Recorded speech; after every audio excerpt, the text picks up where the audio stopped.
Esta semana tenemos una parashá llamada Balak. Y es una parashá que contiene unos elementos muy importantes. No contiene ninguna mitzvah en particular, pero es una parashá que contiene una historia muy importante y muy interesante y muy caricaturesca. La verdad es que desde el punto de vista de narrativa, tiene una narrativa especial, rompe con el molde de todo lo que hemos venido estudiando. Entonces, primero que todo voy a contar un poco la parashá y después vamos a adentrarnos realmente en la parte filosófica de lo que esto que se ve a priori caricaturesco o muy gráfico, de repente vamos a ver qué significa.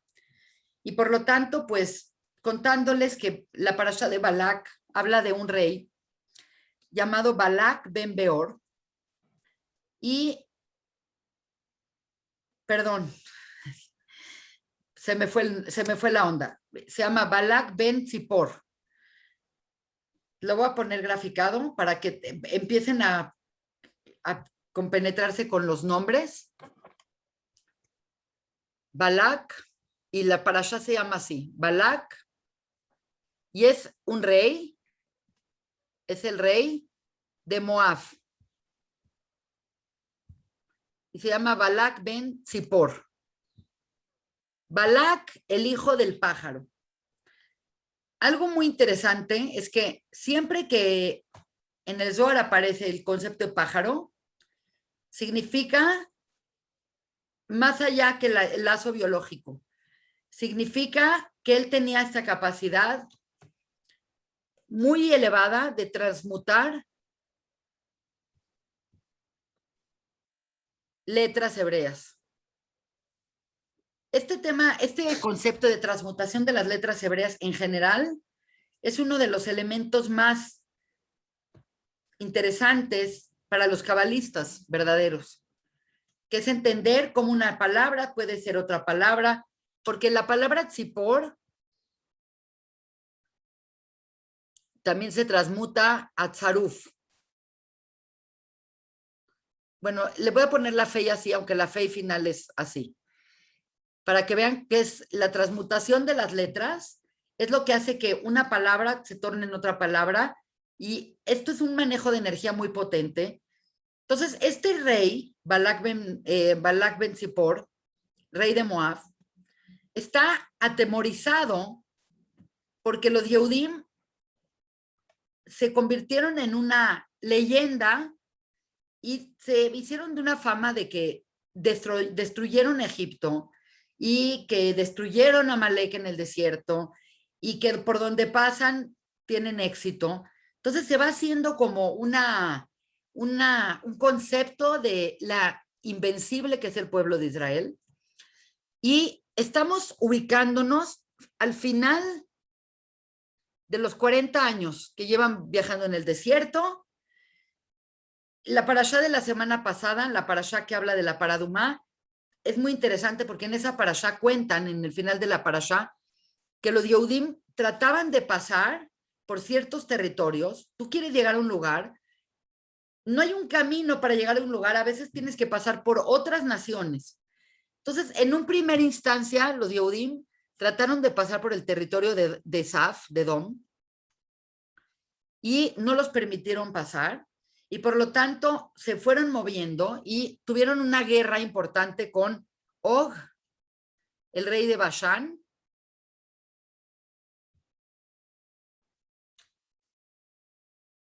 y con el otro rey, Og Melech Bashán, ahorita me acuerdo del otro nombre, se me fue, y los destruyeron.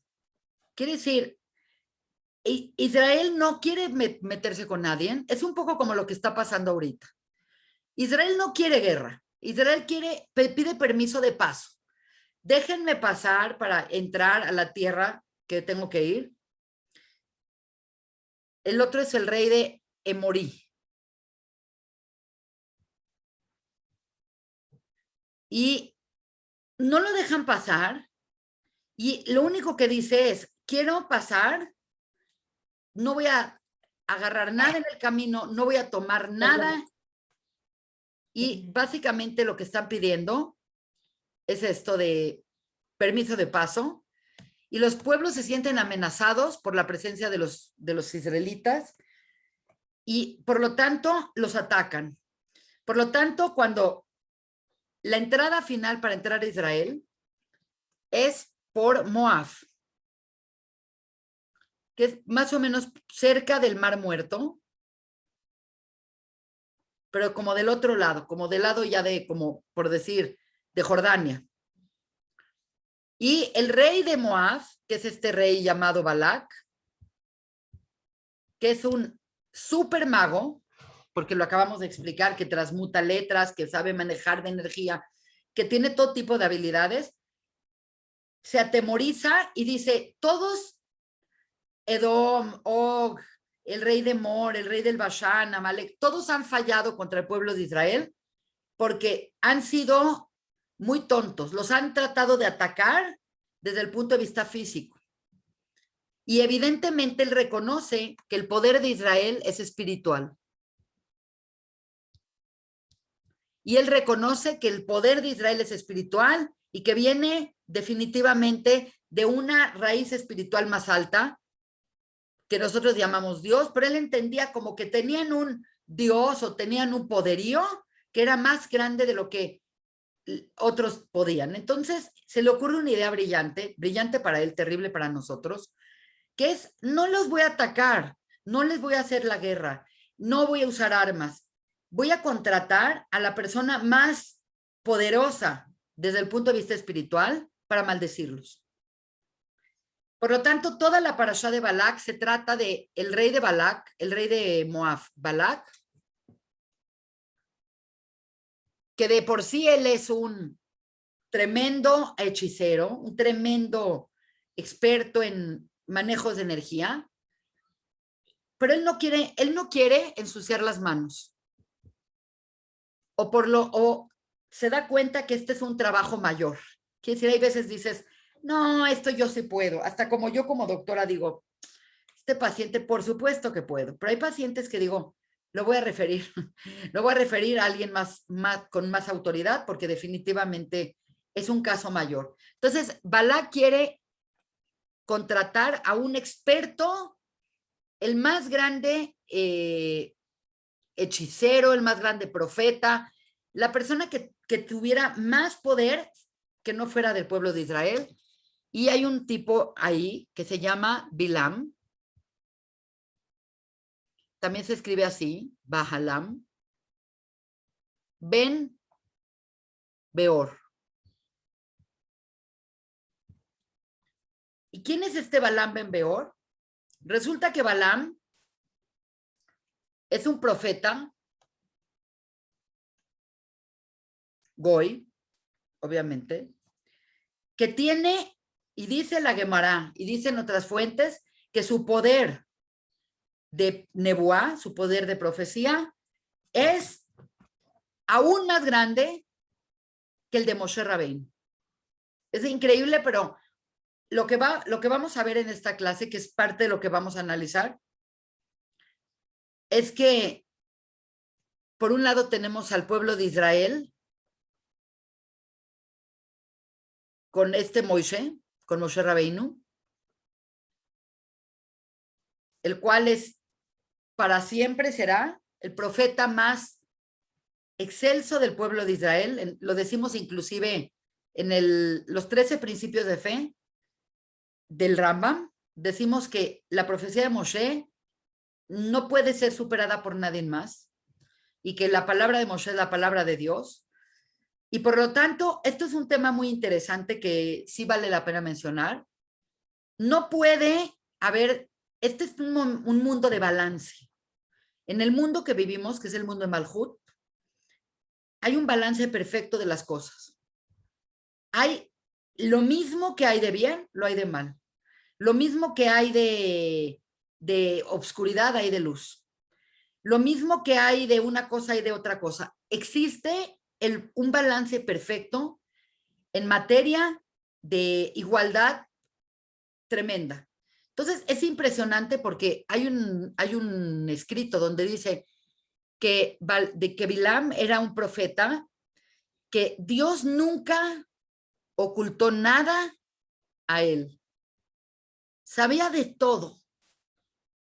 Como diciendo, hay una parte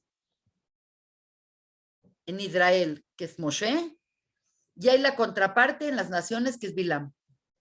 Pero nada más para que entiendan la altura de Bilam, tenemos que pensar que se le compara ni más ni menos que con Moshe. No es un mago cualquiera, es un profeta tremendo. Y esto es muy importante porque hay una masejet que se llama Masejet Sukkot, una masejet del Talmud, que dice que al final de los días van a venir, va a haber juicio. Sabemos que hay un juicio, un poco llamado el juicio final. Hay un juicio. Y es muy importante este juicio porque hay tantas cosas que han pasado en este mundo que nos parecen tan injustas que hay un momento que le decimos a Dios, Hashem, haz justicia. No es justo lo que ha pasado al pueblo de Israel, tampoco es justo lo que le ha pasado a algunas personas, tampoco es justo esto, tampoco es justo el otro. Entonces, nosotros con paciencia, con confianza en Hashem, estamos esperando un juicio final. Y en el juicio final, obviamente, pues, imagínate todas estas naciones que hicieron tanto daño al pueblo de Israel y que lo expulsaron, y que lo exterminaron, y que lo persiguieron, y que lo hicieron sufrir. Todas estas naciones se van a presentar frente al pueblo de a Dios y van a tener que traer justificantes o traer algo para buscar su perdón. Entonces, es muy importante esta masejet, es muy interesante esta masejet, pero hay un elemento muy importante porque uno de los argumentos que usan las naciones es que nosotros no tuvimos Torah y tampoco tuvimos un profeta como Moshe. Entonces, ¿cómo nos puedes decir que por qué no cumplimos y por qué hicimos si nosotros no fuimos parte de tu plan? Tú le diste la Torah a Dios, al pueblo de Israel, tú le diste al pueblo de Israel a Moshe. Entonces, ¿cómo puedes exigir de nosotros que hubiéramos sido mejores de lo que fuimos? Y precisamente la respuesta es que la Torah fue otorgada a todos los pueblos, pero no la aceptaron. Ese es un muy importante midrash y también está en la Gemara. Y también la respuesta a que no tuvimos un profeta como Moshe y por lo tanto no tuvimos un maestro como Moshe y por tanto no aprendimos como aprendió el pueblo de Israel, es que Dios les dice, ¿cómo que no? Yo les mandé a Bilam. Bilam era igual que Moshe o más. Entonces ahí les va en qué consiste la historia. Entonces los voy a narrar. La narración es lo que es. Y ahorita después vamos a ver el análisis. Básicamente, la narración es la siguiente. Balak, el hijo de Tzipor, manda unos emisarios a Bilam, que él vivía en un lugar, y le dice, manda a mi rey, el rey Balak, el rey de Moab, está aterrorizado porque el pueblo de Israel está muy cerca de nuestro territorio y ante las cosas que han pasado con Sihón y con Og y con todos los pueblos que han sido atropellados en el camino, ya sabes que la lengua va por donde quiere, te pide el rey Balak que nos acompañes para maldecir al pueblo de Israel. Porque sabemos que los que tú bendigas van a ser benditos y los que tú maldigas van a ser malditos.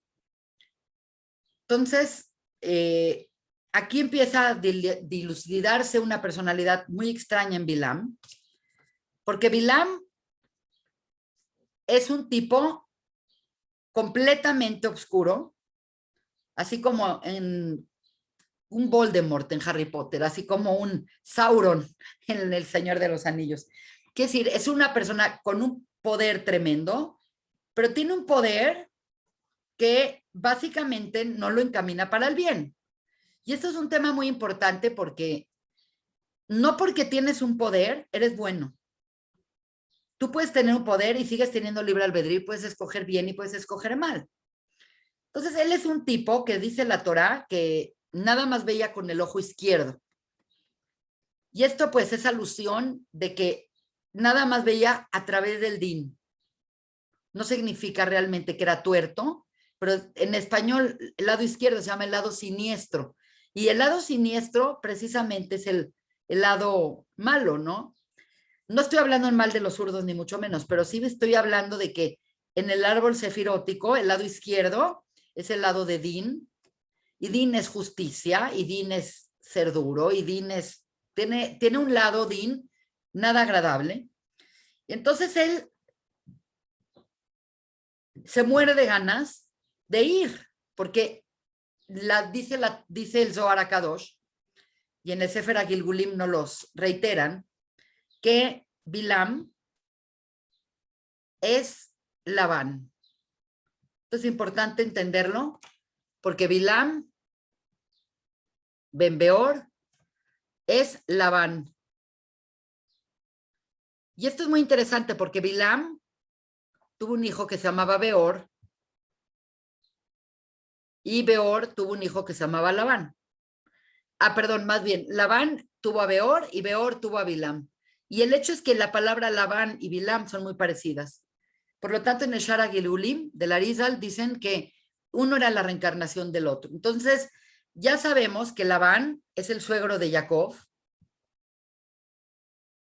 y Labán odia a Jacob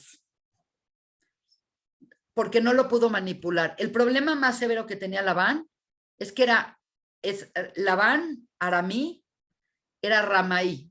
Eso significa en lenguaje del hebreo, era una persona chueca, era una persona, en español se llama chueco alguien que hace negocios malos, era una persona manipuladora que siempre tú ibas con él con una queja de algo y él siempre te la volteaba y te hacía sentir mal a ti. Era un manipulador y él trató de manipular terriblemente a Jacob.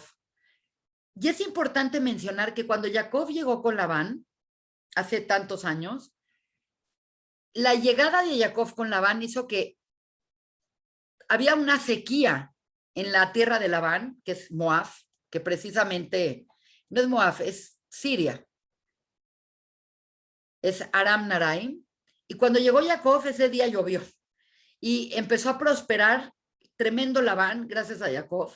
Y Labán no era un tonto, y dijo, tengo que hacer todo para retener a este chavo a como de lugar. Y entonces trabajó 7 años para Rachel, luego le dieron a Lea, luego trabajó otros 7 años para Rachel, ya le dieron a Rachel, y después le dieron 7 años para trabajar para hacer 3 pesos, y Labán se los quería quitar, y al final de 21 años, Jacob se tiene que ir a escondidas de Labán, y Labán va con gente a matarlo, como a recuperar a sus hijas, recuperar a sus nietos y matar a Jacob, y se hace todo un relajo hasta que Jacob pone un alto y termina esta historia que Labán acepta esto, se da cuenta de que perdió y bendice a Jacob y se separan. Por lo tanto, Labán odia a Jacob. No lo pudo manipular, se llevó a sus hijas. Cuando se fue él, otra vez perdió todo él. Y toda la braja que tuvo nada más fue en mérito de Jacob. Entonces, obviamente, si el Zohar nos dice quién es Bilam, sabemos perfectamente que Bilam no es nada más un mago malvado, sino Bilam es un profeta, es un ser energéticamente impresionante, pero trae dentro de la alma que odia a Jacob. Y Jacob es Israel. Por lo tanto, cuando llegan a contratarlo para que maldiga al pueblo de Israel, él les dice una cosa: me encantaría ir con ustedes y no habría para mí una cosa más importante que ir con ustedes. Comparto con Balak completamente este deseo de maldecir al pueblo de Israel, pero quiero que sepan que yo no puedo hacer nada que Dios no me permite hacer. Y por lo tanto les dice a los emisarios que mandó Balac, pasen la noche acá, voy a entrar en contacto con Dios y voy a pedir permiso a Dios y me deja ir con ustedes. Y en la mañana siguiente les diré si puedo ir o si no puedo ir, porque yo no puedo hacer nada que Dios no me permita. Entonces vemos acá una verdaderamente incongruencia que cada vez se va a volver más fuerte. Uno, él quiere ir, pero por otro lado dice, no puedo, porque depende de Dios que yo tenga la capacidad de maldecirlos. Entonces, ¿para qué les voy allá si no los puedo maldecir? Yo me conecto con Dios y tiene que venir de Dios la maldición, no de mí.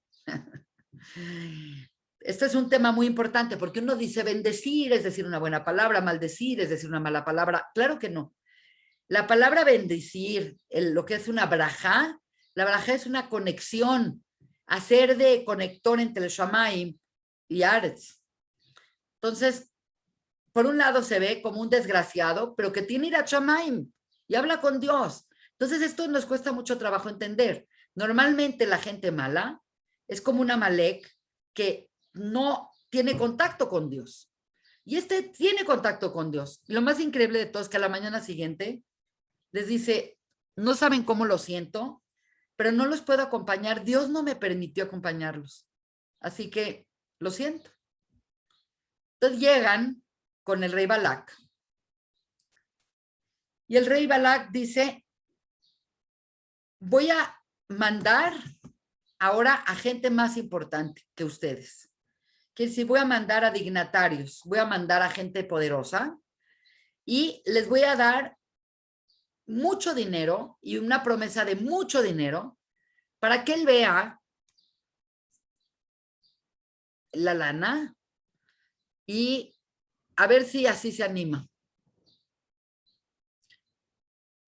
Y entonces mandó dinero y los dignatarios que mandó eran gente de la realeza. Y lo más interesante de todo es que dice, te dará el rey hasta un palacio lleno de oro si vienes con nosotros y nos acompañas para maldecir al pueblo de Israel. Y otra vez viene Bilam y les dice, la verdad lo siento mucho, pero no está en mis manos. Pero a pesar de que yo sí quiero ir, y esta vez le brilló el geld, le brilló el dinero y le brilló el tema, entonces dijo, pasen la noche y veremos qué dice Dios y mañana en la mañana pues les digo si los acompaño o no los acompaño. Y Dios les dice, no vayas. Y lo que dice Dios es, no vayas porque no puedes maldecir a alguien que es bendito.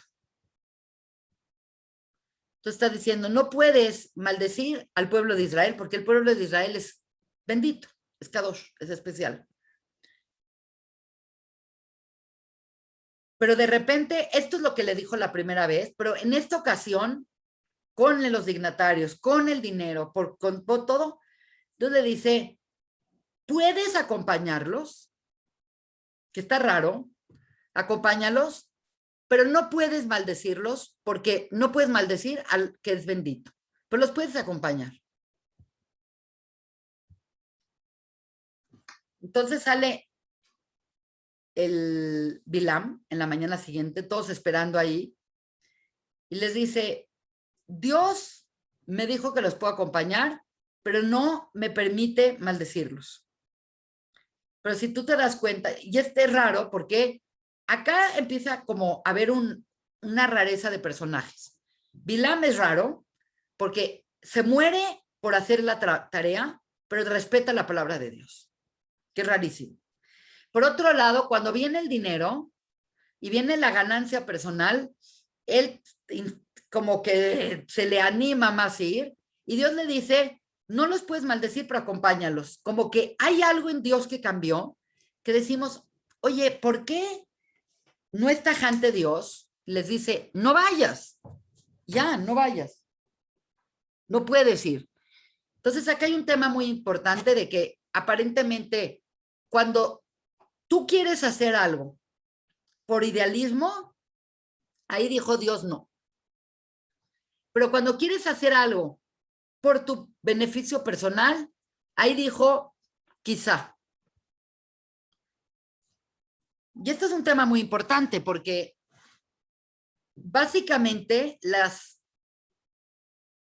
los éxitos más grandes que han tenido algunos movimientos económicos o algunos movimientos políticos son cuando son desinteresados del dinero. Porque quiere decir que te viene en vida hacerlo. Entonces, el que él le venía en vida hacerlo, Dios le dijo, no puedes ir. Pero cuando apareció el dinero, ya no es tanto que le viene en vida, sino que él ya tiene un tema de ganancia personal. Ya no es, te odio y yo doy mi vida por lastimarte, ya es, bueno, voy porque me están dando lana. Y hay una ganancia personal, y esa ganancia personal enfría la pasión inicial. Así funciona históricamente. Pero les dijo, los puedes acompañar, pero no los puedes maldecir. Entonces acá viene el famosísima escena, que es verdaderamente increíble, que de repente él ensilla a su burra, un asno, una burra, y les dice a toda la procesión de dignatarios, que son así como puros príncipes y pura gente de poder, bien vestida, con carruajes, con todo, les dice, los voy a acompañar. Y todos, gracias a Dios. Y se inclinan a él y bueno, él se siente soñado. Y esta escena es la que vamos a tratar de analizar hoy. Va en el camino, ahí va, en el camino, montado en su burra, cuando de repente la burra se detiene. Entonces, la primera vez la burra se detiene. Y él le pega y le dice, muévete, burra. Y pues sigue caminando la pobre burra después de recibir unos buenos palazos. Al muy poco tiempo, la burra se sale del camino, se salva del camino, y este dice, ¿qué le pasa a esta maldita burra? Y paz, le empieza a pegar a la burra, la mete en el camino, y de repente, una tercera vez, la burra están pasando por una zona donde está como estrecho, que hay paredes, y de repente la burra empieza a apretar a Bilam contra una pared y le empieza como a estrangular el pie, así toda la presión del burro. Y viene este Bilam y se la agarra a golpes, que casi la mata. Entonces acá viene esta escena extraña, donde la burra en hebreo se dice jamor, donde la burra habla. Y pues la verdad es que, aunque en la Torá pasan muchos milagros, ya han pasado cosas, esto es verdaderamente inusual. La burra habla. Y les voy a decir lo que dice la burra. La burra le dice a Bilam, ¿qué no ves? Está impresionante esta escena. Le dice, ¿acaso no ves? La burra le habla a Bilam y le dice, ¿no ves?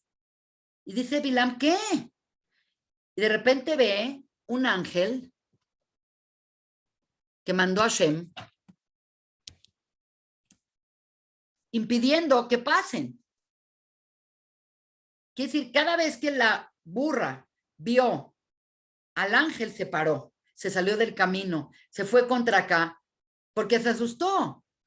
Ella entendió el mensaje muy claro, porque el ángel estaba ahí diciendo, paren, no sigas. Entonces Dios le dijo, primero no vayas. Luego le dijo, acompáñalos, pero no vayas a maldecir al pueblo de Israel. Después manda un ángel que está en el camino parando y nadie lo ve excepto la burra. Entonces, él le agarra a golpes y de repente la burra le dice, ¿acaso no ves? Y él como que se queda trabado. Dice, sí, un ángel de Hashem. Y entonces le dice, ¿por qué me pegaste? Y entonces le sale una ternura a la burra y le dice, ¿qué acaso no he sido tu burra de tantos años? ¿Acaso te he dado mal servicio? ¿Acaso no te has montado en mil? ¿Acaso te he hecho esto alguna otra vez en la historia? ¿Por qué me pegas? ¿Qué no ves? Entonces, este diálogo, pues es muy raro, porque lo que vamos a ver es que, pues la gente como que se quedó así, pero siguieron. No es que agarró Bilam y dijo, no, yo me voy de regreso a mi casa. Dios evidentemente mandó a este ángel y no quiere que vaya. Siguió adelante y llegó hasta Balak. Entonces, ahorita les digo qué pasó cuando llega con Balak, pero entonces hay un problema en la historia. ¿Para qué mandó este milagro de que la burra habla? Si igual la burra vio al ángel, igual él le valió y siguió adelante. ¿De qué es importante esto? Esta es una pregunta muy importante. Entonces, cuando llega con Balak, le vuelve a decir lo mismo. Yo no puedo maldecir a alguien que Dios no quiere que yo maldiga. Así que yo vine por cortesía, no es cierto, vino por la lana y por poder maldecir al pueblo de Israel. Quiere decir, tiene una doble ganancia. La primera era por puro odio, pero acá es odio y beneficio. Y resulta que tu odio me beneficia, pues qué mejor, imagínate. Entonces se convierte en un personaje, en mi opinión, bipolar, Bilam, porque todo el tiempo este énfasis, ¿qué más quisiera yo que maldecir al pueblo de Israel? Son los malditos, desgraciados, son lo peor del planeta, etcétera, pero no puedo porque Dios no me lo permite. Entonces, dices, o sí o no. Entonces Balak ahí viene y le dice, bueno, pero ya viniste hasta acá, intenta, échale ganas, inspírate, haz algo al respecto, porque verdaderamente, para eso que te contraté, y te voy a dar un palacio lleno de oro. Entonces, acá viene otro elemento que es sumamente importante, del cual vamos a hablar. Y entonces viene Bilam y le dice a Balak,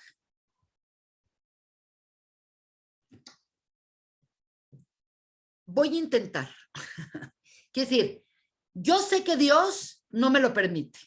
Me hizo saber que Él no quiere que yo maldiga al pueblo de Israel. Pero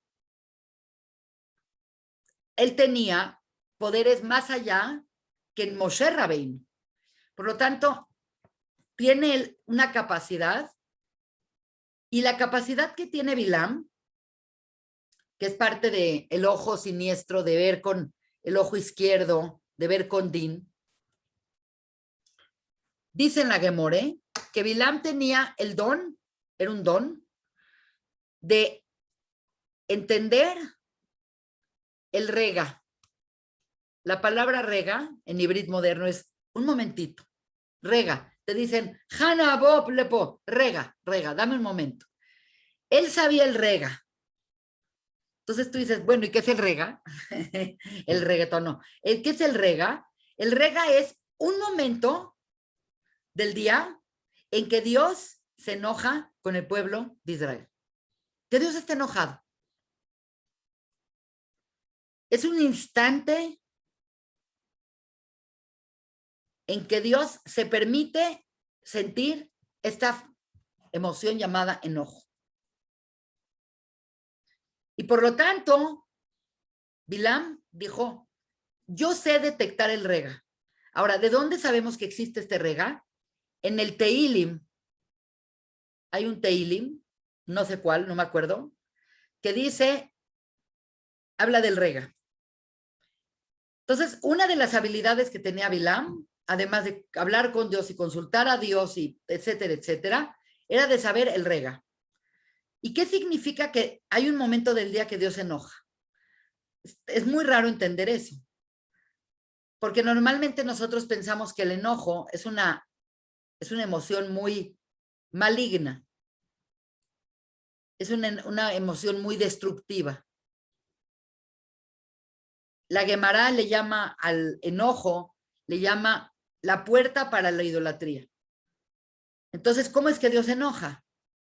Y el hecho es que sí se enoja, y el hecho es que dentro de sus 13 atributos, Hashem, Hashem, el Rahum, Behanun, Ere Hapaim, el Ere Hapaim significa que se enoja con mucha lentitud. Quiere decir, es muy difícil que Hashem se enoje. No es como una persona que de todo se enoja. No es una persona, no es un ser reactivo. Es un ser que se enoja, pero se enoja muy tardíamente. Tardo en enojarse. Entonces, lo que significa esto, que es muy importante, es que el enojo es una emoción no necesariamente mala. El enojo es una emoción que cuando te controla a ti es pésima, porque entonces el enojo está sobre tu ser y por lo tanto tú te vuelves un ser destructivo, un ser sin control. Pero cuando tú eres una persona controlada y te das el lujo de enojarte o puedes demostrar enojo en control, un enojo en control significa que la realidad es que sirve para algo. Por ejemplo, si con tus hijos te enojas y les gritas y así rompes la armonía familiar. Pero si tu hijo hizo algo mal y tú le dices, estoy en desacuerdo contigo y no lo vas a volver a hacer. Es un enojo, pero es un enojo positivo porque pones límites, porque puedes educar. Los maestros suelen ser enojones y es una virtud tener un enojo controlado para un maestro, porque si eres una persona que estás todo el tiempo impávido, los niños, etcétera, etcétera, no entienden muchas veces de cómo limitarse. Entonces es muy interesante porque Hashem se enoja un instante en el día, un instante, un segundo al día. Entonces dijo Bilam, le voy a adivinar, voy a hacer mis cálculos, mis encantaciones, mis calculaciones para ver ese instante y voy a agarrar a Dios enojado y en ese momento le voy a decir, déjame maldecirlos y los maldigo. Entonces Balak dice, va, ¿qué necesitas? Entonces, muy interesante, le dice, necesito hacer sacrificios para Hashem. No sacrificios para ídolos, no, voy a hacer altares para sacrificar para Hashem. Entonces, dense cuenta con quién estamos hablando. Estamos hablando con un desgraciado de lo peor, pero por otro lado estamos hablando con una persona que tiene una relación estrecha con Dios y entiende a Dios y entiende cuándo se enoje, cuándo está bien y entiende todo esto. Entonces, aquí lo que va a suceder es una cosa impresionante. El pueblo de Israel, uno de los elementos que no he hablado en Sefer Bamidbar y que ya es hora que hable, es que el pueblo de Israel estaba en el desierto acampando de una manera muy particular. El mahané o campamento es uno de los elementos más destacados de todo el Sefer Bamidbar. Algo me faltó. Sí, ya sé que me faltó. Son 4. Ah, no, son 3, 3, 3 y 3. 1, 2, 3, 1. Algo me está faltando, creo que son 4. Bueno, lo que quiero que entiendan es que la forma en la que está acampando el pueblo de Israel, no hice bien esto, lo voy a volver a hacer. Están 3 aquí, 3 aquí, 3 aquí, estoy hablando de tribus, y 3 aquí. En el centro están los levitas, los Kohanim, y en el centro de todo el Aarón HaKodesh. Esta estructura es el Mahané. ¿Quién está al norte? ¿Quién está al sur? ¿Quién está al este? ¿Quién está al oeste? Tenían una estructura muy particular de cómo acampaban. Y el pueblo de Israel no está enterado de que hay un maligno que está tratando de maldecirlos. Y ellos están ahí, quitados de la pena, pasando sus últimos días del desierto, platicando sus experiencias del viaje, cuando viene este Bilam y le dice a Balac, dame tantos animales, así cantidades como cientos de animales, y se sube al monte acá, y se sube al monte acá, y se sube al monte acá, y se sube al monte acá. Quiere decir, se sube en 7 lugares distintos, todos están viendo hacia el campamento, porque está buscando, por un lado, el rega, ese momento que Dios dice, odio a todos, ese momento que explota Dios, así si lo queremos ver así, está esperando el rega, que es una cosa de Zman, tiempo, y está buscando Macom, está buscando un lugar, entonces hace un altar acá, mata a cuantos animales le dieron para Dios y está ofertando a Dios y dice, no sirvió este lugar y se va a otro lugar. Entonces ahí van todos con miles de animales a otro lugar sin que el pueblo de Israel se entere. Y están viendo al pueblo de Israel desde otra perspectiva y están viendo dónde, no pueden. Y se van a otro lugar. 7 lugares. Entonces, ¿qué significa esto? Es un concepto sumamente importante en donde lo que está haciendo él es esperando el momento bueno para que Dios se enoje y encontrando el lugar donde el pueblo de Israel está fallo, hay una falla o está vulnerable. Quiere decir, nunca un buen oponente te va a atacar en tu fuerte. Siempre se va a ver como buen estratega, como cualquier oportunista, como cualquier malvado, va a estudiar cuál es tu punto más vulnerable, qué es lo que más te duele o cuál es tu fuerza más débil, cuál es tu tendón de Aquiles, cuál es en dónde te puedo dañar. Es importante pensar en el tendón de Aquiles, es que Aquiles era inmortal, excepto en esa parte. Entonces, si le entraba una flecha acá, no le hacía nada, una flecha acá no le hacía nada, pero si le daba una flecha en la parte del talón, ¡pum! Entonces, está él cambiando de perspectivas, viendo algo malo del pueblo de Israel, está viendo el mal, está viendo con el ojo malo lo que está mal en el pueblo de Israel, porque si él junta el Zman y el Macom, ¡pum! Ahí puede pegar y ahí puede maldecir. Y puede maldecir no porque él quiera, puede maldecir con la protección divina. Entonces, es impresionante este concepto. Y ahorita les voy a decir por qué es importante esto de está buscando el Macom donde lastimar. Finalmente, llegó el momento. Y se inspira él. Les voy a leer lo que dice. Se los voy a leer en español. En inglés probablemente ustedes lo conocen. Un segundito. Segunditito. Con los grupos ya me hice bolas. Ya. Entonces de repente está Balac esperando este momento. Ya le invirtió a este cuate miles de animales. Y ya lo trajo. Y ya le dio dinero. Y ya mandó 2 delegaciones. Es el momento que están esperando. Y en ese momento dice, ya, ahora. Y entra en trance y dice, Ma tobu o aleja mishkanoteja Israel, que significa, qué hermosas son tus tiendas, Jacob, y tus moradas, Israel. Son como quebradas que se extienden como jardines junto a un río, como aloes que plantó Hashem, como cuadros junto a las aguas, como cedros junto a las aguas. El agua desborda de sus cántaros, su simiente tiene agua en abundancia, su rey Hashem se eleva por encima de Agag y su reino será y es exaltado. Dios, que los hizo salir de Egipto, es para él como los cuernos de un búfalo.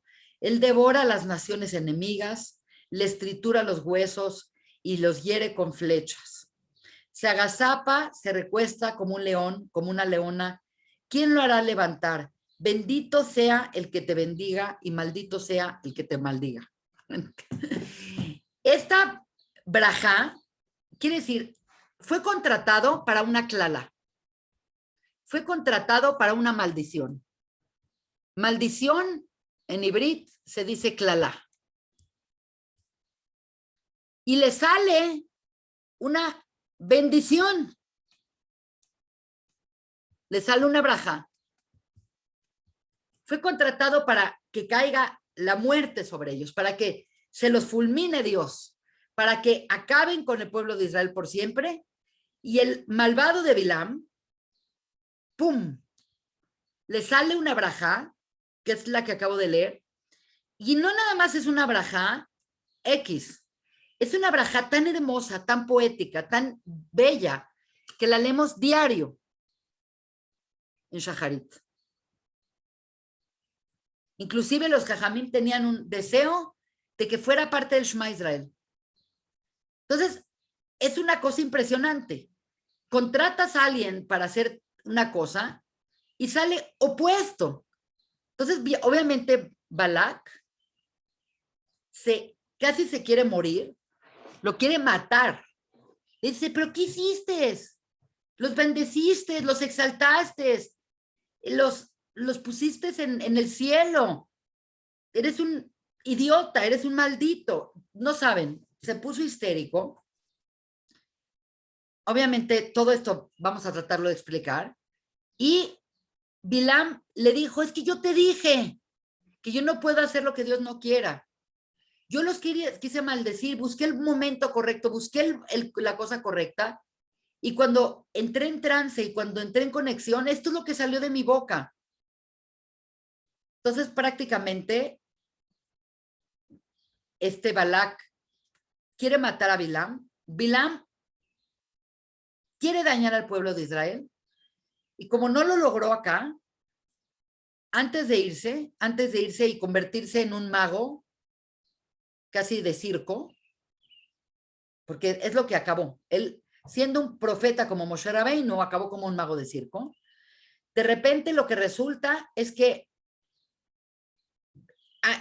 en su desesperación de haber fallado tan grave, le dio una eitzá, le dio un plan, le dio una idea a Balak, a ver si con eso pueden dañar al pueblo de Israel. Entonces está muy interesante porque la parashá hasta ahorita es así como una burla. La burra hablando, en vez de maldecir bendice, todo le sale mal. Se ve como que wow, pero ahorita viene el problema. El problema viene no de la maldición, porque nunca hubo maldición, sino el problema viene de la estrategia que creó Bilam y le dio una idea a Balak. Y es muy interesante cuál fue esta idea. Bilam le dijo a Balak, junta a mujeres midianitas, que son muy bonitas, y moabitas también.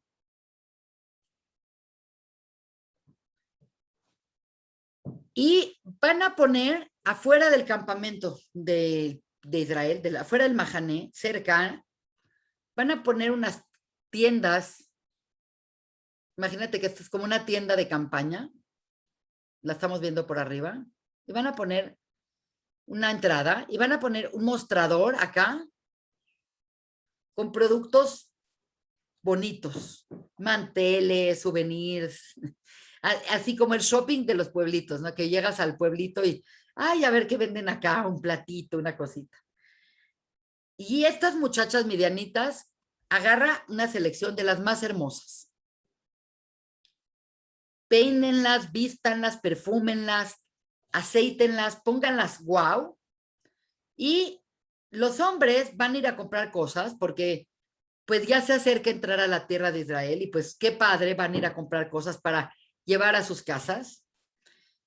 Y ustedes, estas mujeres hermosas, les van a decir, ¿quieres ver lo que hay atrás en la tienda? Tenemos cosas más lindas y más hermosas. Tenemos mejor mercancía.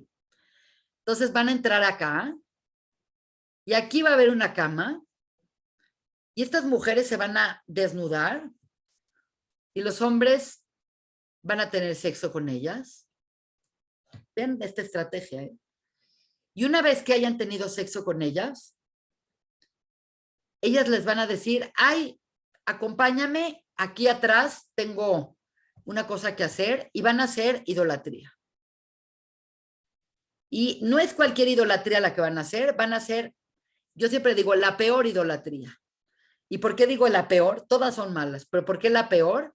Porque es una idolatría que se llamaba Baal peor. ¿Y por qué digo que es la peor? Porque consistía en poner a un ídolo y orinarse y defecar frente al ídolo. Era un servicio impresionante que nada más en una mente enferma podemos imaginar a alguien sirviendo a Dios a través de defecar en él. Terrible. Y lo más increíble de todo es que todo lo que hizo Bilam para maldecir se convirtió en bendición. Agarró Balac a Bilam y le dijo, lárgate, no quiero saber de ti, me costaste caro, no sirviste de nada. Y le dice, bueno, yo te voy a dar una idea a ver si pega.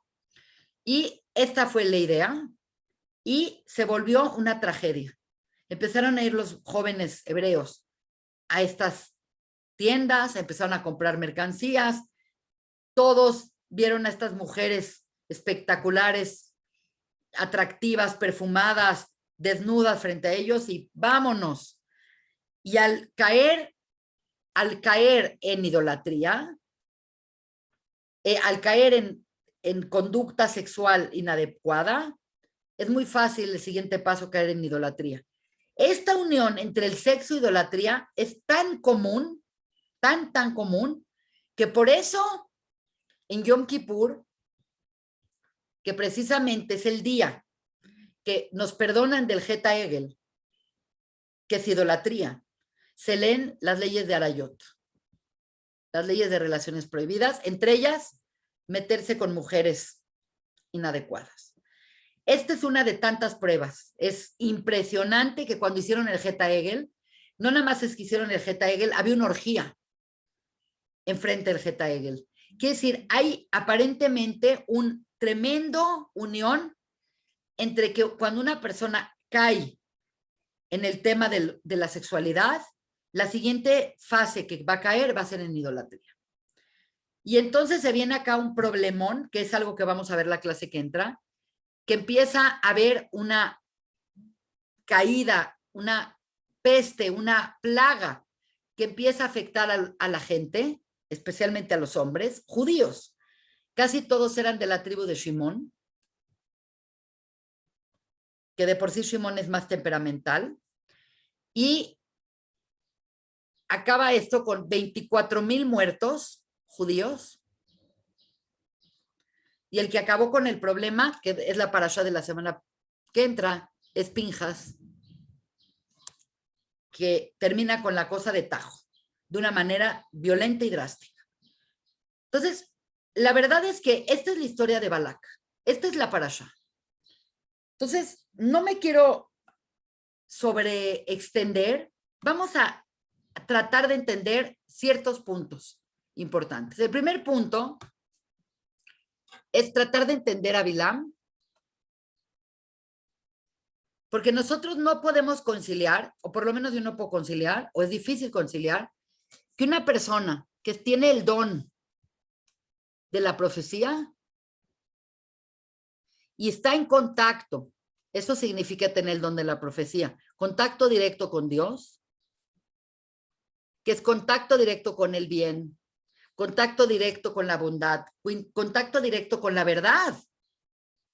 Él sea una persona mala, falsa, egoísta y de lo peor. Entonces, esto es muy importante que aclaremos que la realidad es que Akol Bidei Shamayim, todo en cierta manera está manejado por el Shamayim. Quiere decir que nuestro libre albedrío no es realmente tan libre como pensamos, pero hay una cosa que tenemos completamente libre albedrío, Irat Shamayim. Que si tú puedes pensar que hay muchas cosas que Dios está moviendo, los hilos para que escojas para acá, para allá, pero lo que no tiene nada que ver Dios contigo es que escojas tener una relación con Dios y ser bueno o ser malo. Este es un tema muy importante que no me va a dar tiempo de analizar, que es como un antídoto verdaderamente a lo que nosotros llamamos Tov Berra. Quiere decir, una vez que el hombre cayó en este mundo, en el mundo superior, la realidad era Emet y Sheker. Emet y Sheker eran objetivos. El problema de que perdimos la posibilidad de estar en Emet y Sheker es que llegamos a un mundo donde el bien y el mal no están claros, están completamente mezclados y hay cosas, siempre el bien tiene un poco de mal y siempre el mal tiene un poco de bien. Entonces, por eso estamos tan confundidos. Puedes conocer una persona que es encantadora y de repente te enteras que es pederasta. Puede pasar.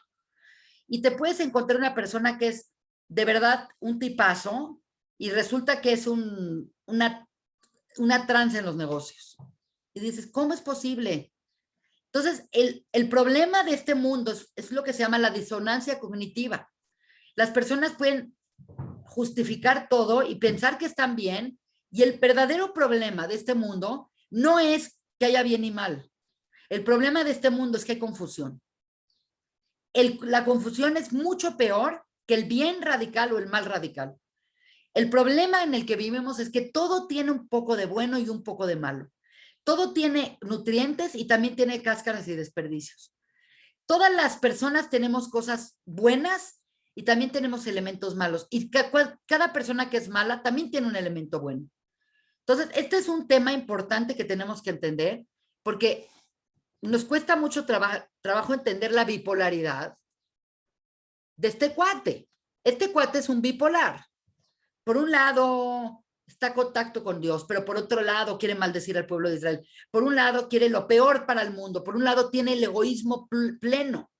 Entonces, realmente es que es muy difícil de entender, pero quizás vamos a entender más si lo podríamos analizar a través del incidente de la burra.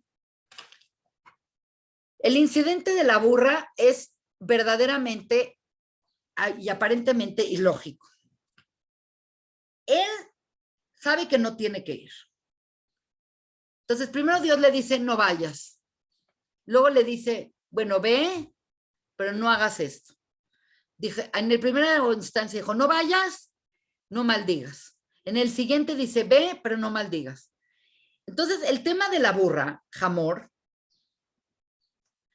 es bastante irrelevante para este tema. ¿Por qué es irrelevante? Porque la burra ve al ángel que está tapando el camino, que impide que avance Bilam. Y entonces la burra habla, que es completamente un milagro, y la burra le dice, ¿qué no ves? ¿Por qué me pegas? ¿Qué acaso yo te traté mal? Hay todo un concepto de que Bilam se metía con su burra sexualmente. Por como está escrito el texto, Rashi mismo dice que Bilam y la burra traían un rollo entre ellas. Dice, te he fallado, ¿por qué me pegas? ¿Alguna vez te he quedado mal? He sido tu compañera, así le dice, he sido tu compañera toda la vida. ¿Y por qué me pegas? Nunca me porté así. Entonces, el problema de esto, hay dos problemas muy severos. El primer problema es que habló la burra, pero igual fue. Entonces, ¿para qué Dios hizo el milagro? Y acá viene lo peor de todo, lo peor de difícil. Dijimos en la Parashá Koraj un concepto bien interesante que dice así. Unos minutos antes de Shabbat hay un periodo de tiempo. Estamos hablando de los primeros 7 días de la creación, cuando se creó todo. Fueron 6 días que se fue creando todo, la transformación, la luz, los animales, todo, el hombre y la mujer, etcétera. Y hay un momento entre el 6º día y el 7º día, entre Shabbat, este periodo de tiempo, la verdad es que nosotros no sabemos cuándo es Shabbat. No sabemos exactamente ni cuándo empieza ni cuándo acaba. Por eso hay como diferencias que Rabbeinu Tam, que los estos, que los otros. Entonces, realmente este periodo de tiempo, entre el día 6 y la entrada de Shabbat, se llama Ben Ashmashot. Bueno, es increíble, pero la Mishnah en Pirkei Avot dice que en los Ben Ashmashot, en ese periodo raro de tiempo, que es ni Nithir, Nither, como que no sabes qué onda, si es acá o si es allá, que es cuando nosotros prendemos velas, pero no es Shkia, y todavía podemos prender la luz, pero no sabemos, y todavía hay mucha gente que dice, y también después de Shkia puedes, hay mucha gente que opina que hay unos minutos más. Quiere decir, la verdad es que no sabemos qué sucede en los Ben Ashmashot, pero el punto es que en esos momentos de Ben Ashmashot, de los primeros, de la primera creación, Dios creó 10 cosas. Y una de las cosas que creó, que lo comentamos en la clase de Koraj, creó la boca de la tierra que se tragó a Koraj and Company. Y nosotros en ese momento dijimos, oye, ¿cómo Dios creó esto ahorita? ¿Qué tiene que ver ahorita con lo que va a ser en el futuro? ¿Qué tan importante fue lo de Koraj que Dios preparó el hoyo donde se iba a caer Koraj y iba a estar la falla de San Andrés, para que entiendan? Preparó la falla de San Andrés para que cuando Koraj haga problemas o una persona como Koraj, se abra la tierra y se trague a Koraj. ¿Qué es esto? ¿Pero por qué lo menciono? Y esto es verdaderamente impresionante. Porque dentro de las 10 cosas que creó Ben Ashmashot, creó la boca con la que habló el Hamor.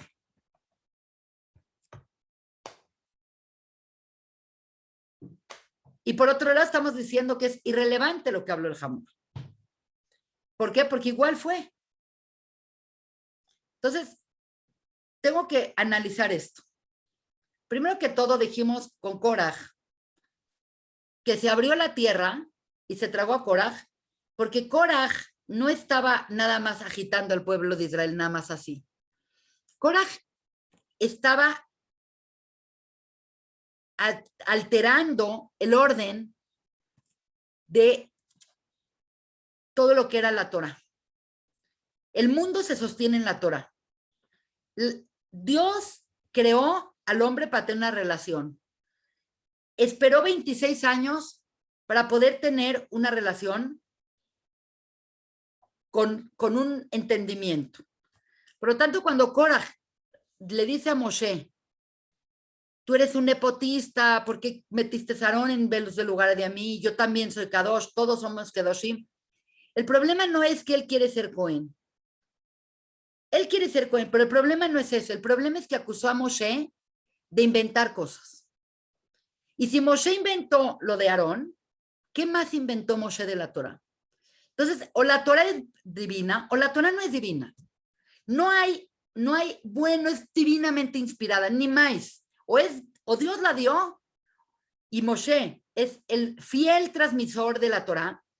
En la Gemore le llaman a Moshe y en el Zohar, l'especlaria meira, significa Moshe es transparente en lo que habló de Torah.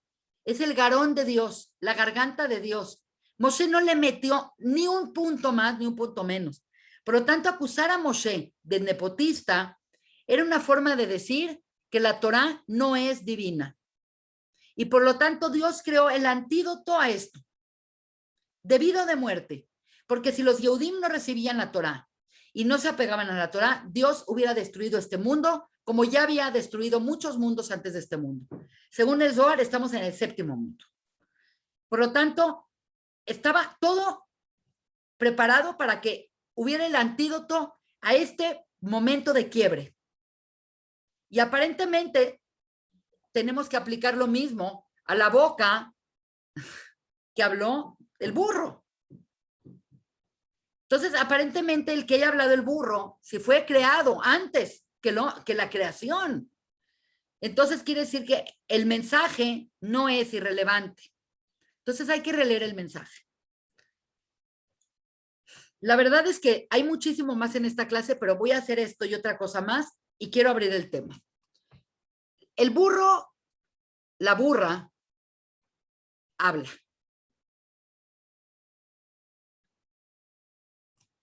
Y viene este cuate y le pega y casi la mata y le dice que no ves por acá, por allá. Entonces, él siguió su camino. Aparentemente, lo que la burra habló no sirvió de nada. Pero según, creo que es Raf Yitzhak Levi de Berdichev, el Berdichev Berov, él dice una cosa increíble. Dice, claro que sirvió lo de la burra hablando. Claro que sirvió. Entonces les voy a explicar por qué sirvió, a pesar de que él siguió caminando. Dijimos que Bilam es el más grande Naví, profeta que ha habido en la historia. Dios le dio un don casi natural. Quiere decir, él nació con ese don de la profecía. Dios se lo dio y mucho de lo que se lo dio fue para que no hubiera tahanot, no hubiera quejas. ¿Por qué los judíos tuvieron a Moshe y nosotros no tuvimos un Moshe? Entonces les dijo Dios, yo les doy a Bilam. Y Bilam, básicamente, a diferencia de Moshe, él nació. Era un Naví prodigio, como los bebés que tocan piano. Era como un Mozart de Naví. Desde pequeño ya estaba como con la boca de Dios, el habla de Dios en su boca. A diferencia de Moshe, que Moshe no nació siendo un Naví. Moshe nació siendo un tzadik, siendo un hombre justo, pero hasta ahí. La nebuá es algo que él, su nebuá, es algo que él desarrolló a través de un camino muy largo, de mucho tiempo. Él no fue Naví hasta que Dios le habló en el Sne, en la zarza ardiente. Hasta ese momento, Moshe era un niño, luego fue el príncipe egipcio, luego se fue Gay Beis a dónde, y a los 80 años se le apareció Dios y se convirtió en Naví. Quiere decir, no nació con ese don, él desarrolló ese don. Esto es muy importante lo que voy a decir. La cualidad, de las cualidades más importantes que tiene Moshe, es que es el Naví más grande que tiene el pueblo de Israel. Y también hemos dicho, una de las cualidades más interesantes de Moshe es que es Anaf. La Anivut es humildad. Y tenemos que entender por humildad, no una persona que se deja denigrar, no. Por humildad es entender que su lugar en la creación, comparado él con Dios, hay una, no me acuerdo si es una Gemara que dice que alguien dijo, yo soy como el polvo. Y Moshe dijo, yo ni soy el polvo. Quiere decir, no soy nada comparado con Dios. Por lo tanto, esto desde el punto de vista metafísico es muy importante porque la humildad de Moshe no nada más es una linda cualidad. La humildad significa un tratamiento muy profundo en su yo o ego. Entonces, él entendía que él era una persona muy valiosa, pero con respecto a Dios, él estaba vacío de él mismo. Entonces, si tuviéramos que poner a Moshe como desde el punto de vista gráfico, vamos a poner a Moshe. Moshe siendo el profeta y siendo el más humilde de todos, él era un ser que estaba lleno de sí mismo, como nosotros estamos llenos de nosotros mismos. Y lo que él hizo es que él se vació, replegó su ser a la vasija y permitió ser una vasija que permita que todo lo que entre. Por lo tanto, cuando Dios hablaba, Moshe se convirtió como en un tubo que lo que entraba acá, salía acá. En cambio, cuando una persona está llena de sí misma, llena de riqueza, llena de ideas, llena de inseguridades, llena de miles de cosas, estás tan lleno que no tienes capacidad de conexión. El problema de la espiritualidad es esa. El problema de la espiritualidad es que somos seres que estamos constantemente llenos de nosotros mismos. Y nos agarramos de cosas externas, nos agarramos de que somos muy inteligentes o que tenemos hijos muy valiosos o que tenemos mucho dinero o que nos ha ido muy bien o que nos fue bien en la vida. Es decir, nos solemos llenar de nosotros mismos y si estás muy lleno de ti mismo, no tienes lugar para Dios. Entonces, la humildad no es que tienes que ser pobre, la humildad no es que tienes que no comer, la humildad es que tienes que renunciar a nada. La humildad es saber tu lugar frente a Dios. Entonces, cuando Moshe se dio cuenta quién era frente a Dios, dijo, no soy nada. Es lo que se llama en Kabbalah el concepto de bitul, anulación del yo. Moshe tuvo bitul, se anuló a sí mismo. Y lo vemos porque la vida de Moshe es una vida de completo sacrificio. ¿Qué ganó Moshe de todo esto en su vida? Abandonó a la esposa, no hizo dinero, no peló a los hijos. El pueblo todo el día lamentaba a la madre. No entró a la tierra de Israel. Quiere decir, si tú te das cuenta, Moshe no tiene una agenda propia. Moshe se vuelve un Eved Hashem. Y esa es la cualidad del Nabí, del profeta, humilde. Tenemos que hablar ahora de Bilam, porque Bilam es la contraparte de Moshe. Nosotros estamos en este libro todo el tiempo haciendo este tipo de paradojas y contrapartes y contrapesos, porque vivimos en el mundo de Malhut. Entonces resulta que Bilam es un profeta tan grande o más grande que Moshe, pero que se hizo porque Dios lo hizo. Quiere decir, tiene el don y no el proceso. Entonces es un poco como, you have it for granted. Tienes el talento gratuitamente. Bueno, esa es una forma de ser, ¿no? Pero el problema de Bilam, por el que podemos entender su incongruencia, es que él era terriblemente arrogante, terriblemente interesado, como vemos que se interesó tanto por el dinero, por el honor, terriblemente egoísta. Está él, para él, por él, quiere lana para él. Es un ser, es exactamente lo opuesto de la humildad. Lo opuesto de ser humilde es ser arrogante. Era un arrogante, era un creído, era una persona que se sentía que Dios lo parió porque él tiene la profecía que nadie tiene y nació con eso. Entonces, este es también un problema cuando alguien nace con algo, ya sea muy bonito, la gente muy bonita es muy creída, o la gente muy inteligente es muy creída, o la gente muy talentosa es muy creída. De verdad, es un problema muy severo. Por lo tanto, a diferencia de Moshe, que se convirtió en un ser que conduce, porque él no pone nada, él está vacío, él crea una estructura vacía.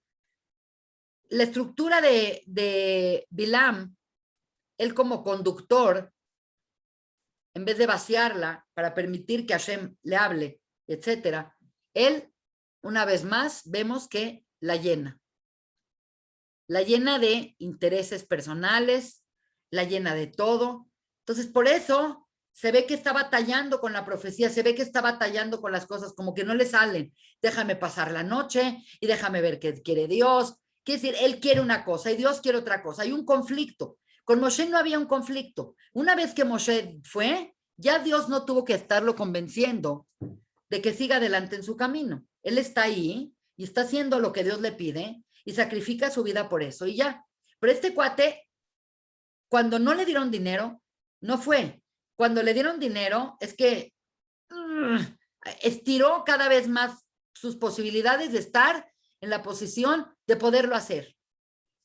Entonces, evidentemente, lo que le faltaba a él, y este es el punto que quiero compartir, es que a él le faltaba humildad. Y le faltaba mucha humildad. Era terriblemente egoísta, arrogante, interesado, etcétera, etcétera. Por lo tanto, y acá viene este tema, el concepto de la burra es que la burra lo humilló. Imagínate esta procesión de nobles de Moab que van por este gurú que sabe todas, que habla con Dios y que pagan millones de dólares por una sesión. Y de repente él va en el camino, en su burra, y de repente él no ve lo que ve la burra. Imagínate lo denigrante que es que una persona de su calaña no vea lo que ve un burro. En hebreo burro se dice jamor. Jamor se escribe igual que Homer. La cuestión con el jamor no es que sea un mal animal, es que es un animal muy material. Entonces, acá decimos un calva Homer. Un calva Homer es el siguiente. Un burro, que es lo más material del mundo, pudo ver el ángel de Dios, y el más grande de los Nebim, de los Goim, es Bilam, y no pudo ver a Dios. Y no pudo ver el ángel. Y no nada más no vio el ángel, sino no lo vio 3 veces, y la burra lo vio. Qué humillante para él. Y además le pegó a la burra casi para matarla, y todavía la burra le contesta y lo pone en evidencia de que él es un irracional, que es más racional ella que él. Y lo más increíble es que le dice, sí, en efecto, nunca me has fallado. Le da la razón, se pone a razonar con una burra enfrente de la comitiva. Por lo tanto, Dios le mete y le da el toque necesario para crearle humildad. Ahora, no es que se volvió humilde, lo humillaron. Y esto lo enojó más, porque esto se sintió, su ego se fue al suelo, su arrogancia se cayó, su visión de gurú experto, pum. Entonces ahora él está empecinado por hacer esto y intenta locamente a través de estos elementos del rega y el elemento del macom, quiere dañar. Entonces, tengo que mencionar algo antes de explicar por qué acabó bendiciendo. Él está viendo un lugar en donde el pueblo de Israel está fallando, donde sea vulnerable, donde hay una falla. ¿Por qué? Porque él quiere, como una persona, encontrar el lugar vulnerable, el lugar a donde puede entrar. Y obviamente, pues estamos viendo en él un elemento de ego, de maldad, de poder, de astucia. Para poder entender este Macom y poder ver el Rega, imagínate lo astuto que era, ¿no? Y básicamente, cuando vemos sus cualidades personalizadas, esto nos remite a recordarnos de la serpiente. La serpiente era la más audaz, la más astuta del todo en el jardín, y fue con Java, y donde vio que había un hoyito, ¡pim! Ahí se metió para tirar. Entonces, es muy interesante porque de toda la Torá, de todos los 5 libros de Moshe, hay nada más 2 animales que hablan. Uno es la serpiente y el otro es el burro, la burra. Por lo tanto, definitivamente, yo leí de Rav Ginsburg todo un artículo muy interesante, qué significa uno y qué significa otro. Pero entonces él está buscando la vulnerabilidad, dónde golpear al pueblo de Israel, dónde hay una debilidad en el pueblo de Israel. Y esto lo descubrí en la clase pasada y me parece que es un hidush increíble. Nunca lo había oído. Él estaba viendo dónde dañar y dónde poder dañar. Y es increíble, pero esto de alguien que quiere dañar y está viendo cómo poder dañar y está tratando de dañar y no puede dañar, pero acaba dañando, pero acaba también bendiciendo. Idéntico. Le sucede, es increíble, pero cuando Jacob se va de Labán, Labán quiere matar a Jacob y al final acaba bendiciéndolo y se acaba Labán. ¡Pum!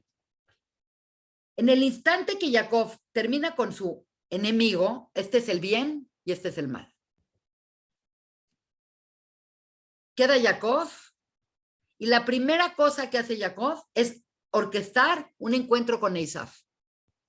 Una vez más, tenemos bien y mal. Y en la narración del encuentro de Jacob con Esaú, antes de que Jacob se encuentre con Esaú, Jacob va a recoger unas cosas que se le olvidaron del otro lado del río y se encuentra con un ish, con un hombre extraño, que dicen los jajamim que es el ángel de Esaú. Y nos dicen que están peleando, hay una pelea toda la noche, como una lucha grecorromana, y se están matando el uno al otro. Y toda la noche, este ish, o este hombre extraño, está tratando de matar a Jacob y no puede hacerlo porque Jacob está tamim. Tamim es que está completo.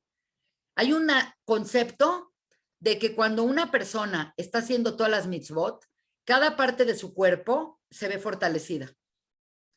Entonces es muy interesante porque primero lo trató de estrangular y no pudo. Después lo trató de zafarle el brazo, no pudo. Lo trató de apretar acá, no pudo. Quiere decir, intentó en todas partes, como quiero que entiendan, Labán vio en todas partes dónde dañar al pueblo de Israel y no encontraba. Estaba buscando un lugar que no esté bien. Y al final de la lucha, este ángel le dice, déjame ir porque va a amanecer. Siempre en el amanecer todos los ángeles van a cantar a Dios. Entonces Jacob le dice a este tipo, le dice, no te voy a dejar ir hasta que me bendigas. Estás peleando toda la noche con un enemigo y le dice, bendíceme. Está impresionante. Y es increíble, pero el ángel le dice, ¿cuál es tu nombre? Que es muy interesante, porque el tema de los nombres es que nada más compete al hombre. Los ángeles no saben los nombres. Imagínate, estás peleando con alguien a muerte y no sabes cómo se llama. Entonces le dice, ¿cuál es tu nombre? Le dice, mi nombre es Jacob. Y le dice, ya no te llamarás Jacob, ahora te llamarás Israel, porque has luchado contra ángeles y contra Elohim y contra enemigos y prevaleciste. Que si el nombre Israel es como Jacob, pero engrandecido. Y entonces, antes de irse, después de haber tratado de lastimarlo en todas partes, logra encontrar un punto vulnerable en Jacob y le toca la ciática, hablando de la ciática. Y le toca la ciática, y que es el Gid Naché, se llama el nervio ciático, el Gid es nervio, Naché, ciático, y le disloca la cadera, y Jacob se levanta, vencedor, y quedó con ciática, cojo, quedó caminando mal, para siempre quedó mal. Entonces tenemos una historia completamente espejeada. Quiere decir, lo que estamos viendo, dijimos que Labán es Bilam, y ahora Bilam se enfrenta contra Israel y trata de afectarlo y usa la misma estrategia que el ángel de Isaf. El ángel de Isaf es ver dónde estás vulnerable, ver dónde estás vulnerable, y aparentemente la vulnerabilidad es la ciática. Cuando sea Tisha B'Av, les voy a dar la clase de la ciática y de Tisha B'Av, pero el concepto es que hay un elemento del pueblo de Israel que está mal. Pero lo más increíble de todo es que la ciática es un nervio, un segundito. La ciática es un nervio que está relacionado con Yesod. Y les voy a explicar por qué no es hocus pocus. Es cabeza, mano derecha, mano izquierda, corazón, pierna derecha, pierna izquierda, órganos sexuales. El nervio ciático es el problema que hay acá o acá, ya sea derecha o izquierda. El Zohar dice que fue izquierda.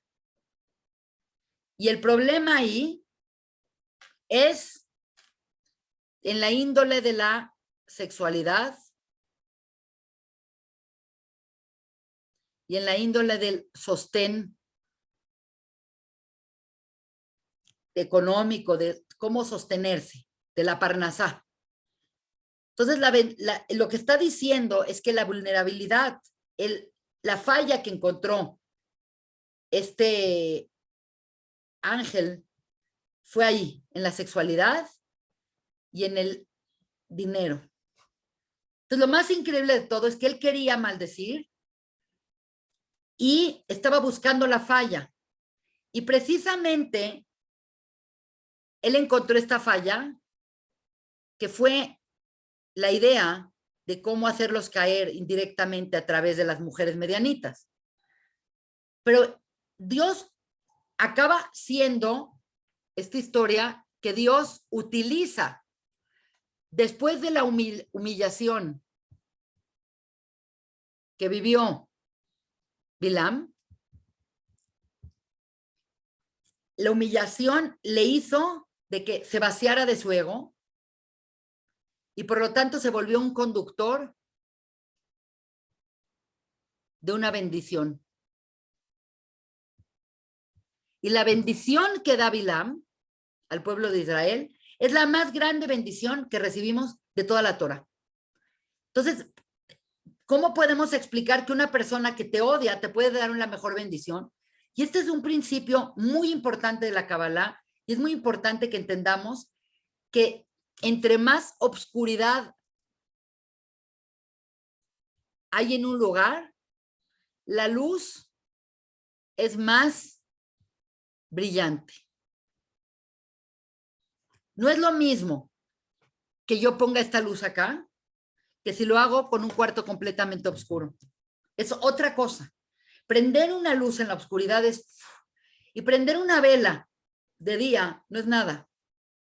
Por lo tanto, lo que significa esto es que todo este proceso es que Bilam fue ahí para maldecir.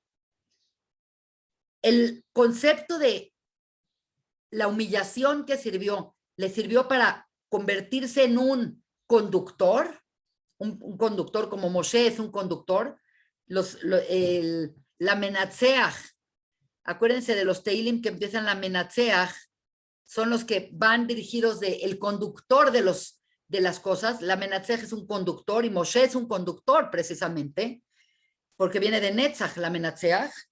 Y entonces lo que esto significa es que Dios utilizó a Bilam para darnos a entender que en los lugares más oscuros también hay una luz. Por lo tanto, parte de nuestra existencia en un mundo donde hay tantos malos y donde hay tanta oscuridad y donde hay cosas tantas negativas, es porque si están acá, es para que el ser humano saque la luz de ellos. El Tikkun ultimado de Am Israel, somos los buscadores de chispas en la creación. Es a través del contacto con inclusive tu enemigo, es la forma de redimir la luz que tiene tu enemigo. Hay veces vemos a gente que decimos, no puede ser que Dios creó una persona tan mala, tan desgraciada y que haya hecho tanto daño. Nada más piensen en Stalin y piensen en Mao Zedong, ni se diga en Máximo Hitler. ¿Por qué Dios creó seres tan horribles?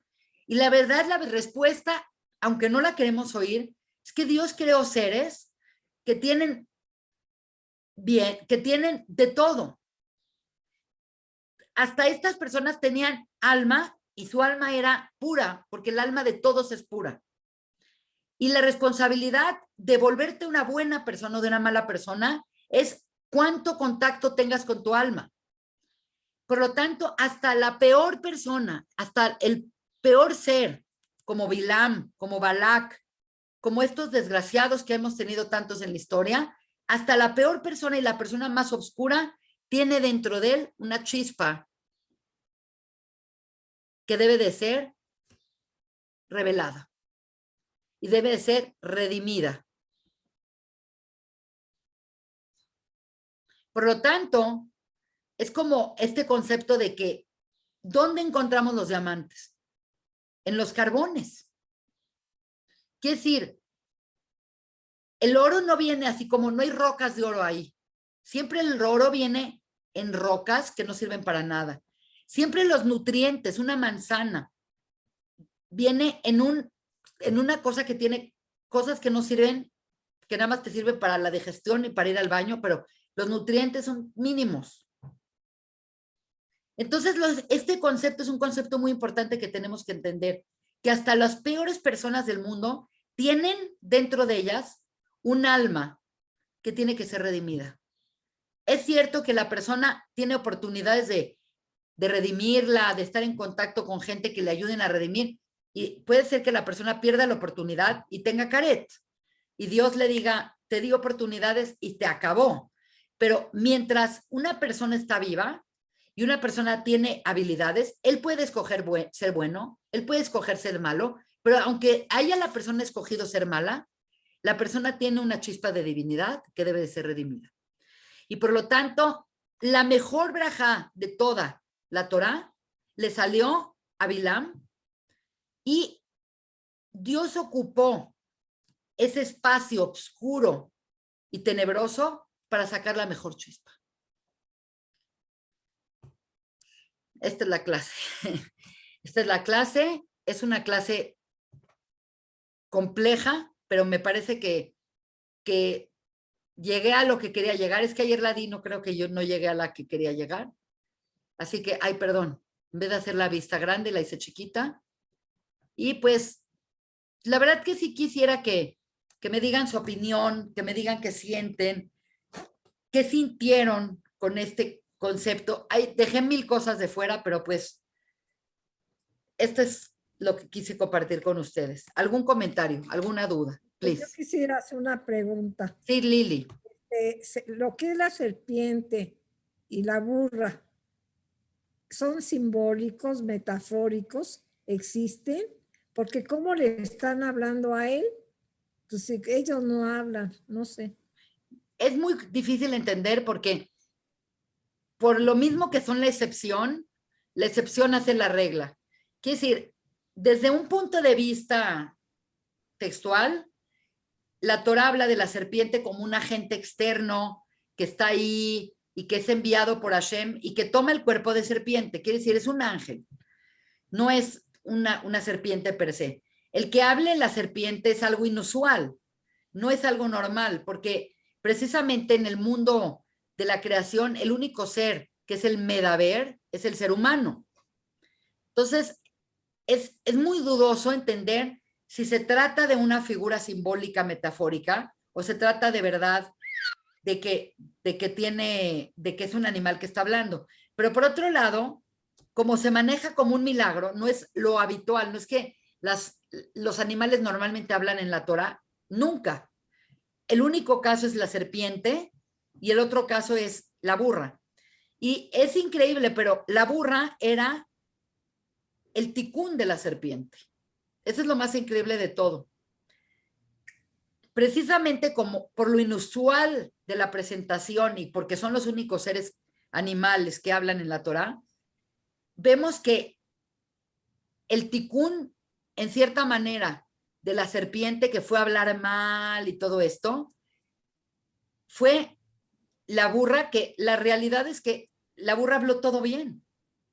Detuvo al mal. La burra dijo, ¿qué no ves? ¿Qué acaso yo no te he tratado bien? ¿Qué acaso yo te he fallado? ¿Que no he sido una pareja? Así lo dice.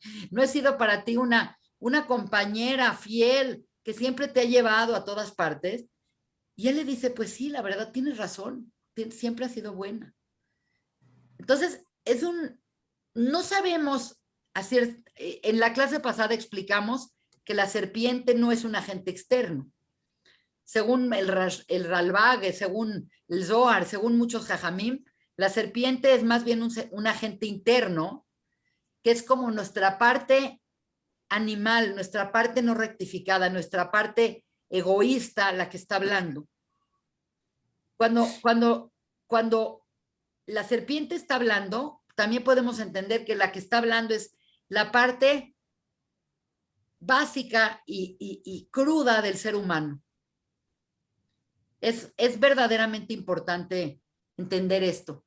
Entonces, no se trata de alguien externo. En el caso no descarto que en el caso de Bilam, su parte grandiosa no estaba en contacto con la realidad, y en cambio su fisicalidad, que es el Homer, que es en el caso la burra, es la que está hablando, quiere decir que perdió completamente la capacidad de integrar lo espiritual con lo físico. Quizás eso pueda ser una explicación. Pero siempre estudio yo como que es verdad el Pshat, pero también es verdad el Remes, el Drash. Es verdad también la figura metafórica. Pero creo que nos conviene. ¿Sabes? Muy sí. difícil. Dime. Lo explicas bien, pero es tan, perdón que te lo diga, muy difícil de comprender eso. ¿no? Lógicamente. Bueno, para mí. No, a mí también es muy difícil de entender. Es muy, muy difícil de entender, y el hecho es que si hay algo que es completamente incomprensible, obviamente se presenta esto como un milagro. Sí. Y el hecho es que es tanto milagro que Dios preparó este momento históricamente para que sucediera. Quiere decir, el hecho de que la Torá nunca más habla de que un animal habla, es que esto fue verdaderamente un milagro. Entonces podríamos tomarlo como textual y funciona bien. Y no es racional. Hay muchas cosas que no son racionales. Los milagros no son racionales. Nada de los milagros. No es racional que un pueblo, como el pueblo de Israel, que lleva exiliado 2000 años, y que cada nación con la que hemos estado en contacto nos haya querido matar, no hayan logrado exterminarnos, y sigamos siendo un pueblo con una Torá y con un ideal y con un deseo de regresar a Israel. Eso es un milagro. Es más milagro eso que la burrable. No sé cómo explicarte. Hay milagros que son en el que históricamente comprobables, por ejemplo, pero haz de cuenta, la Torá nos cuenta de ciertos milagros como cuando paró el sol para que Joshua, o nos habla del milagro de que se partió el mar. No lo hemos visto. Quiere decir, nuestra razón tiene un límite y hay algo que es suprarracional. Y obviamente Dios no se tiene que atener al mundo que creó con las leyes naturales. Él está por encima de las leyes naturales. Hay una historia muy bonita que te va a gustar. En el Talmud había un señor muy pobre que se llamaba Hanina ben Dosa. Y un día le dijo a su hija, pon la mesa para Shabbat, y le dice la hija, no tenemos nada. Dice, bueno, prende las velas. Dice, no tengo aceite. Dice, ¿qué tenemos? Dice, tenemos vinagre.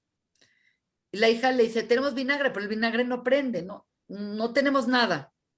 Y entonces Hanina ben Dosa usó una lógica que no es la lógica nuestra, pero es la lógica tomando en cuenta que Hashem está por encima de nuestra lógica. Y dijo, así como Dios hizo que el aceite ardiera, en esta ocasión va a ser que el vinagre arda. Y prendió las velas con vinagre. Entonces, el tema de por qué Dios no hace muchos milagros o hizo muy pocos milagros es porque los milagros atentan nuestro libre albedrío. Si tú ves milagros, entonces te obliga a creer que hay Dios. Y Dios no quiere obligar a nadie a creer, obligar a alguien a que cree en él. Dios quiere una relación que tú seas libre con lo que Él dejó en el universo, que tú puedas decir, yo veo a Dios en todo, yo veo a Dios en el cielo, y veo a Dios en mi mano, y veo a Dios en todo. Y hay gente que dice, yo no veo a Dios en nada. Y Dios no se mete con eso porque Dios quiere darnos libertad. Entonces, las pocas veces que Dios ha intervenido en la historia a través de milagros, ha sido porque es necesario, porque si no se mete en ese momento, algo mal va a salir y se va a destruir el mundo. Entonces, es muy raro que Dios se meta en la historia, aunque quisiéramos que se meta. Ese es el concepto. Explicación. También lo del corte del mar, yo lo he estudiado y todo tiene que ver científicamente, hecho por la naturaleza. Puede ser. Pero fue retomado históricamente, es una cosa es bellísima. Que lo milagroso es que la naturaleza en ese momento hizo ese milagro. Quiere decir, el que baje una marea de vez en cuando y que haga un lugar lleno de agua, lo haga firme, eso sí puede suceder. Pero lo que no es creíble es que fue exacto en el momento que estaban los judíos con los egipcios atrás para pasar. Quiere decir, claro que yo también he visto estos documentales de lo natural que puede ser el éxodo. Es más, yo les paso ese video. Es un video que explica todo en forma natural, pero no va en contra de la Torah porque es completamente milagroso que se haya dado en esa circunstancia. Pues todas las plagas son lógicas dentro de lo que cabe. Hasta el Macat Bejorot tiene una lógica por ahí. Pero el punto es que se dieron en ese periodo de tiempo específico de 11 meses, que el pueblo de Israel se pudo salir, que el mar se secó, que pudieron viajar, y que caiga comida 40 años en el desierto es... Y una de las otras 10 cosas que hizo Dios antes de Shabbat fue el maná también. Oye, ¿qué aguante tuvo perdón, me da pena con las demás compañeras, pero qué aguante tuvo Moisés? Tremendo. Aguantado es un héroe. No, qué hombre, de veras, híjole. No, hombre, un aguante. Cada minuto le salían con una tontería peor. Tuvo tremendo. ¿Alguien más que me quiera comentar algo? También es una gran responsabilidad para un hombre, ¿eh? Total, toda la responsabilidad. Tenía todo que perder y nada que ganar. De tener a todo el pueblo de judío. Buenísima, muchas gracias. A ti, Lili. ¿Alguna pregunta? Mil gracias. Muy bien.